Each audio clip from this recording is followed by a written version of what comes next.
এই দোয়া যেদিন আমি পড়েছি কোরআনে, ওই দিন থেকে আজও পর্যন্ত আমার মনে হয় না আমার জীবনে 2 মিনিটের কোনো দোয়াও যদি হয়, 1 মিনিটের দোয়াও যদি হয়, মুহূর্তের দোয়াও যদি হয়, আমি এই দোয়াটা কখনো মিস করি বলে, জ্ঞাতসারে মিস করি বলে আমার মনে পড়ে না।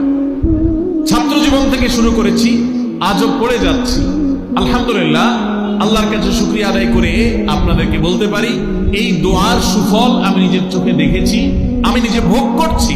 এজন্য আপনাদেরকে আমি বলতে চাই, অনেক মানুষ আছে আমাদের কাছে আসে, বিশেষ করে আমার কাছে যত মানুষ অফিসে আসেন, এক দিন কয়েকশো মানুষও দেখা যায় অফিসে আসেন, এমনও হয় কোনো দিন কয়েকশো মানুষও হয়।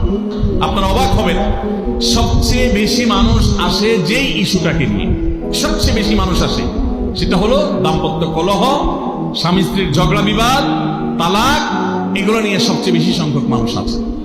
এবং আপনারা আরো অবাক হবেন, গরিব মানুষদের মধ্যে স্বামী স্ত্রীর মধ্যকার দূরত্ব, তাদের মধ্যকার কলহ, দ্বন্দ্ব, ঝগড়া, ফাসাদ, এগুলোর পরিমাণ বা রেশিও যত বেশি, টাকা পয়সা যাদের আছে, সামাজিক অবস্থান যাদের ভালো, আমার অভিজ্ঞতা হলো তাদের মধ্যে দাম্পত্য জীবনে কলহের পরিমাণ তুলনামূলক বেশি।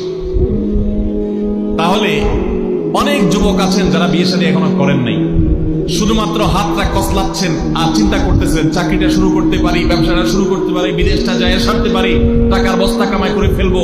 তখন বউ একেবারে শুয়ের মতো সোজা থাকবে, আমাকে দিল জুড়ে ভালোবাসবে, আদর করবে, ভালোবাসা হবে, সমৃদ্ধি হবে।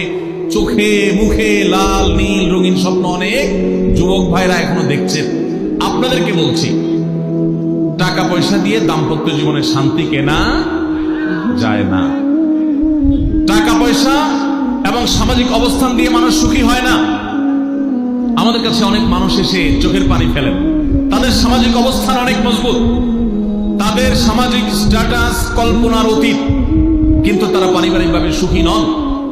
আমানতদারিতার কারণে তাদের প্রাইভেসি রক্ষা করি আমরা, কখনো ইশারাঙ্গিত আমরা তাদের প্রাইভেসি ভঙ্গ হতে পারে সেভাবে বলি না, কিন্তু আমরা রেশিওটা আপনাদের সামনে পেশ করছি। এই জন্য আপনারা যারা হাত কসলাচ্ছেন, যারা বেকার যুবক আছেন, যারা স্টুডেন্ট আছেন, যারা মনে করছেন যে টাকা পয়সা কামাই করে বস্তা ভরি, তারপরে আমি বিয়ে শাদী করে ফেললে সুখের সাগরে হাবুডুবু খাবো, আমি এরকম দেশ বিদেশ ঘুরতে থাকবো, এই রঙিন স্বপ্ন যারা দেখছেন তাদেরকে বলছি, বিশ্বাস করুন, সুখের সাথে এই টাকা পয়সা এবং সামাজিক অবস্থানের সম্পর্ক আপনি যতটা আছে মনে করেন, বাস্তবে ততটা নাই। তাহলে কিসের সম্পর্ক? আসুন আমরা সেই জায়গায় চলে যাই। পুরুষ এবং নারী উভয়ের জন্য সর্বপ্রথম এবং